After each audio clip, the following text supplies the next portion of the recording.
நம்பினேன் உன்னையே நம்பினேன் ஸ்கந்தகுரோ உன்னையன்றி இவ்வுலகில் ஒன்றுமில்லை என்றுணர்ந்தேன். நன்கறிந்து கொண்டேன் நானும் உனதருளால் விட்டிட மாட்டேன் கந்தா வீடதருள் வீரே.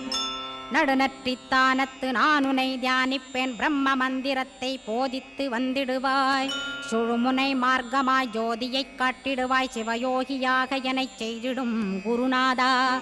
ஆசையறுத்து அறநடியைக் காட்டிவிடும் மெய்யடியராக்கி மெய்வீட்டில் இருத்திவிடும். கொங்கு நாட்டிலே கோயில் கொண்ட ஸ்கந்தகுரோ கொல்லிமலை மேலே குமரகுருவானவனே. கஞ்சமலை சித்தர் போற்றும் ஸ்கந்தகிரி குருநாதா கருவூரார் போற்றும் காங்கேயா ஸ்கந்தகுரோ. மருதமலை சித்தன் மகிழ்ந்து பணிம் பரமகுரோ சென்னிமலை குமரா சித்தர் கருள்வோனே. சிவவாக்கிய சித்தருளை சிவன்மலையில் போற்றுவர்